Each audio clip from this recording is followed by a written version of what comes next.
because underneath the skin, it's actually German. You see, it's based on the BMW Z4. However, the bodywork is completely Japanese, isn't it? Just like a kimono. And it's actually built in Austria, as is Arnold Schwarzenegger.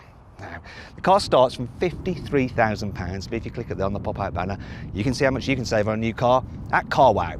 However, I bet you're more interested in whether this new Supra is better to drive than the BMW Z4 on which it's based. Well, to find out, the first thing I'm going to do is launch it. Now, I actually drove the Z4 the other week and I timed it from 0 to 60 in 4.5 seconds. So, that's the time this Supra has to beat. I'm going to put it into sports mode. I'm going to put the traction into sports mode. Got my specialist timing gear up here. Got my left foot on the brake. Floor the throttle. Launch control active. Go. Oh, come on, come on. Oh, yes. There we go. Right. Good job it did it quickly because I was running out of space there. There's a fence. Okay, so it did 0 to 60 in 4.4 seconds. So yeah, it beat the BMW. Now you're probably wondering what it'll do the standing quarter mile in. Well, I clearly haven't got the room here, but later on I'm going to take the car on track and time it. Let's start this review by talking about the Supra's design, because when I first saw this car I was like, oh my god, what the heck have they done? But actually, here in the sunshine, I've changed my mind. Yeah, I'm a little bit fickle like that. You see the front, it reminds me of the Mark IV Supra. There's lots of kind of swooshes and creases about the place. I really, really like the headlamp clusters. It's got like little red flashes in them, that's really cool. Now from the side profile, this car is supposed to mimic the Toyota 2000 GT from the 1960s. If you don't know what that looks like, here's a pic of it now. Now there is no denying that this is very Japanese in its design. The only thing that isn't are the door mirrors, because they are from the BMW Z4. I do like how you have these black side skirts, they look cool, but I absolutely adore these standard 19-inch alloys. They look amazing. The only bit of the car I'm really not too sure about is this section here, the rear haunches. It's like it's got fat, flabby hips, a bit like Kim Kardashian, probably in about 10 years' time, or maybe 10 months' time. Anyway, the back though, can't fault the back. The back of this car is absolutely gorgeous. I mean, look at it. What a sweet ass this is. Love the ducktail spoiler like that. And the rear diffuser. The way you have a little fog light, like the rain lights that you get on Formula One cars. The only thing I don't really like is this, look. This Toyota badge there above the Supra. It's just, why'd they put that on there? I really don't know. Like the fact you've got real exhaust pipes, which are quite big. I'll illustrate that now with the new CarWow bottles of truth test.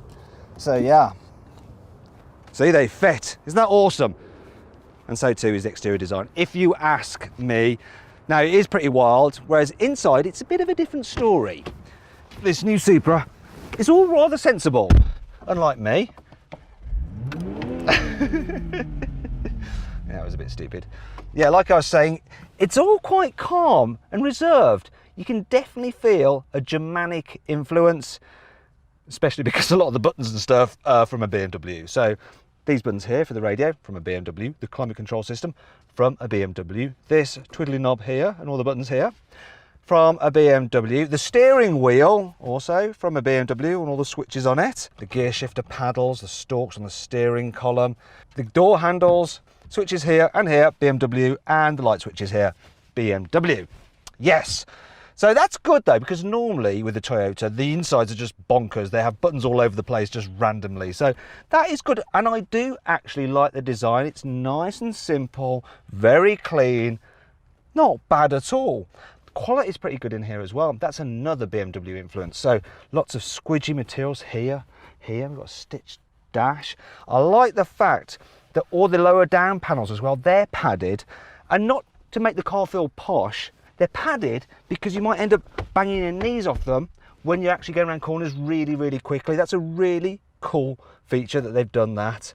But yeah, I am feeling the BMW vibes. The rear view mirror is BMW as well. It's even got the little sensor for gesture controls, but this car doesn't have it. And that brings me onto the screen and this car's equipment list. As standard, the Toyota Supra gets a large infotainment screen with built-in satellite navigation. There's also a digital driver's display as well. Full LED adaptive headlights, adaptive cruise control, and a load of safety kit that is too boring to mention right here.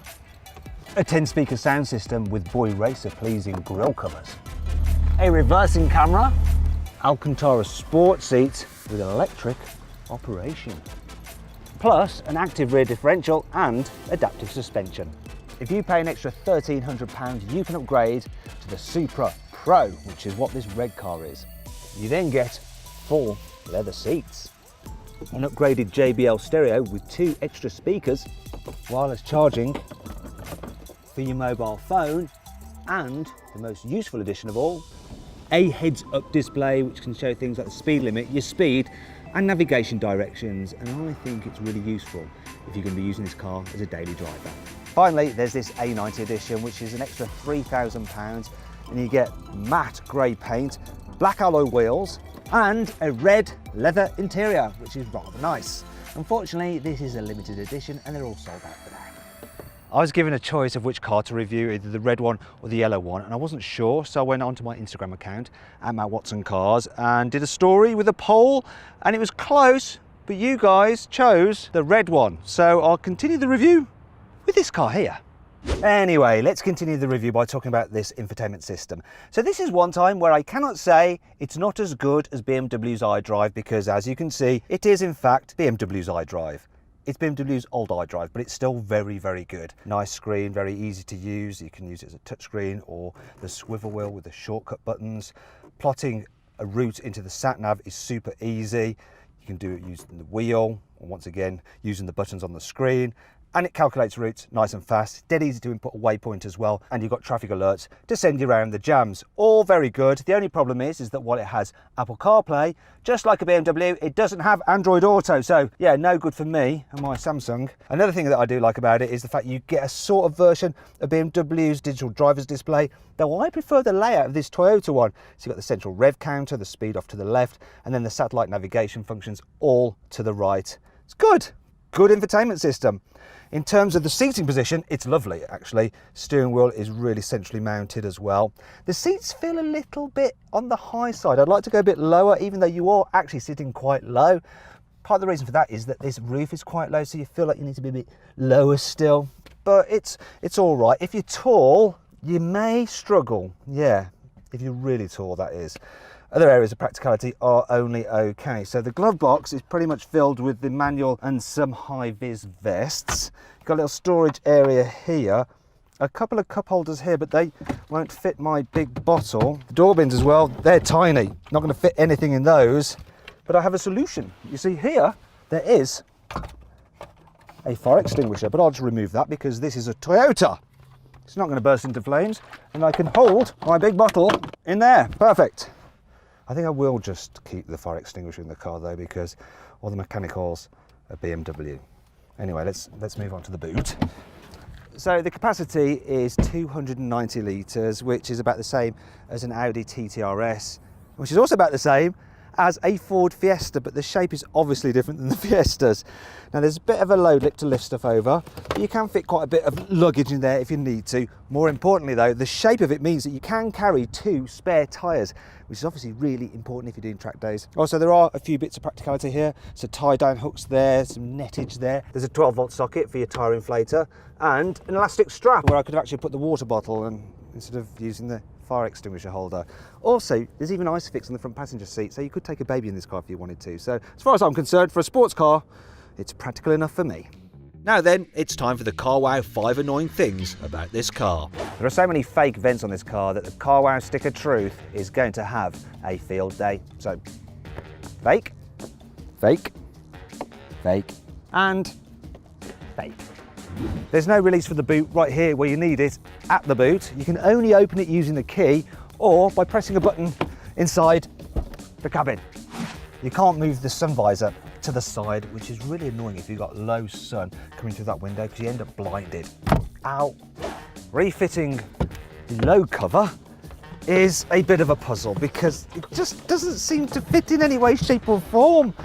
I'm following the instructions, but I give up. Toyota Supra fanboys are forever going to be coming up to you going, oh yeah, maybe the new Toyota Supra, but it hasn't got a 2JZ engine, so yeah, it's not a proper Toyota Supra, especially as it's built by BMW. Then they'll open up the bonnet and point out all the BMW badges, such as there, there's even one there, which is right next to a Toyota sticker, which I think I'll just remove because, yeah, this ain't a Toyota, not really. Don't worry, there's still plenty to like about this car. Here's the carwow 5 core features. The Supra sits low to the ground and has a lower centre of gravity than the GT86. It also has the perfect 50-50 weight distribution, and it achieves what's known as the golden ratio of 1.55, and that's the ratio between the distance between its front and rear wheels and its left and right wheels. That gives you the optimum balance of stability yet agility. The sports mode is completely configurable, so I have the damping in normal for added comfort, the steering in sport for a bit of extra weight, the transmission in normal so it's relaxing, and the engine in sport mode for rapid response and a louder exhaust noise. Oh yeah, we've got a double bubble roof, which not only looks cool, but aids aerodynamics. Thanks to its fixed coupe roof, this Supra's body is stiffer than the BMW Z4's. In fact, the chassis is even more rigid than the Lexus LFA supercars. The stability control, you can turn all the way off. Yeah, baby, yeah, I like it, super style! The engine choice for the Supra is very simple, there is just one. Ah, look at that, the bonnet release is a double pull, just like on BMWs. Actually, the engine is just like on BMWs because it's BMW's 3-litre straight-six twin-scroll turbo. It produces 340 horsepower, has 550 newton meters of torque, and it powers the rear wheels only via an 8-speed automatic gearbox as standard. Yes, that's right, there is no manual version of the Supra. Boo! Now it's time to see what this Toyota Supra is like to drive.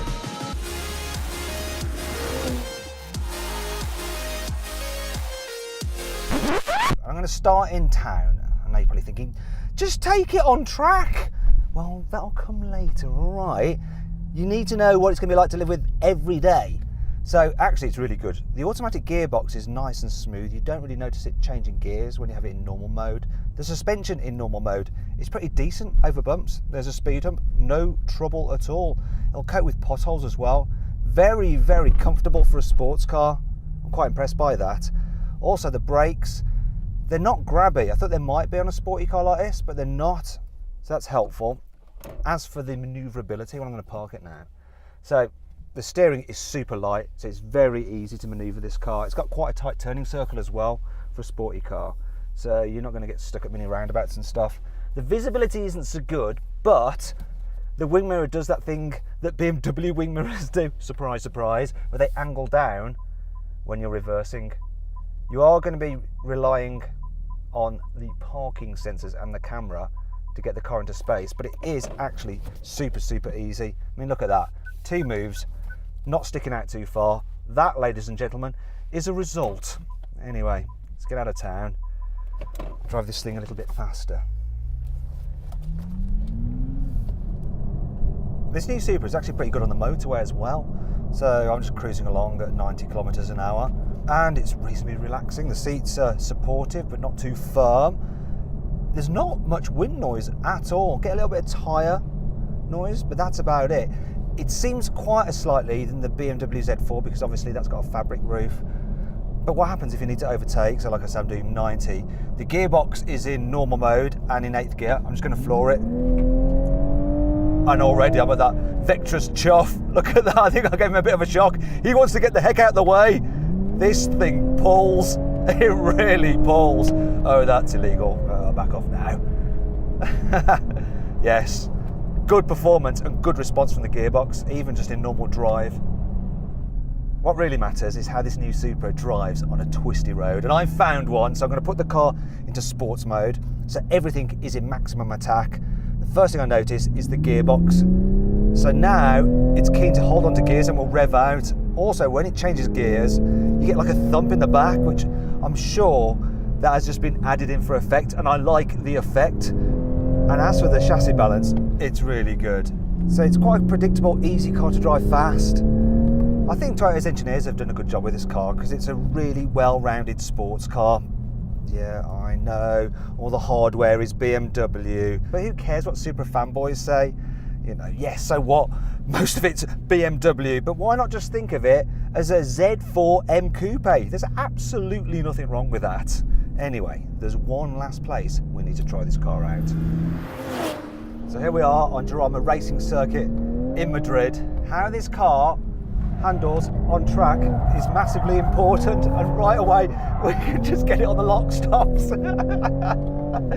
So yeah, from the first corner, I'm liking it already. Now this car spent years being developed on the Nürburgring, and it was actually signed off by Mr. Toyota on the Nürburgring, so it should be good for track days. There is a bit of roll through the corners to let you know what the car's doing, but not too much. One thing you really appreciate is that engine. The mid-range power of this engine is so good, and you can just like get the back end out and then just slide it for days. You know, it's very easy to do.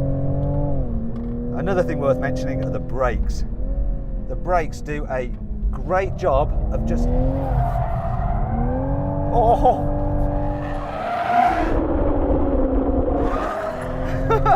So they're big Brembo brakes, and they do a great job of hauling this car up. One of the things I've noticed is that this steering system, which is not the fastest in the world, does mean it's very easy to control on track. Just feels right, not too skittish. You know exactly what the car's doing, and it points it quick enough where you want to go. I really do think that Toyota built a nice, fun handling car that you can just mess around with when you want to. I love it. Well done, Toyota. The final thing for me to do in this new Supra is to set a standing quarter mile launch time. So I have the start finish straight ahead of me. I've got my specialist timing gear here. We're going to do it. See what it does. It's a pretty good start, that is. Feels strong. What's it going to put in? Come on.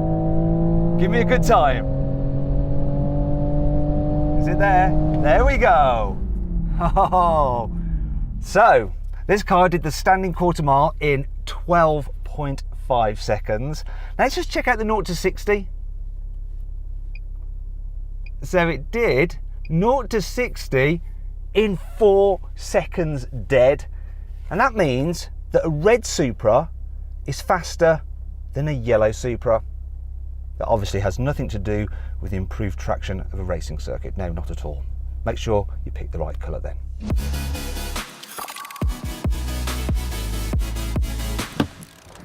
So then, what's my final verdict on the new Toyota Supra? Should you avoid it? Should you consider it? Should you shortlist it? Or should you just go right ahead and buy it? Well, I reckon you should just go right ahead and buy the new Toyota Supra if you can get your hands on one. Yeah, the Supra fanboys may go, oh, it's not a proper Toyota, but it's a great sports car, good value for money, and it comes with Toyota's 5-year warranty.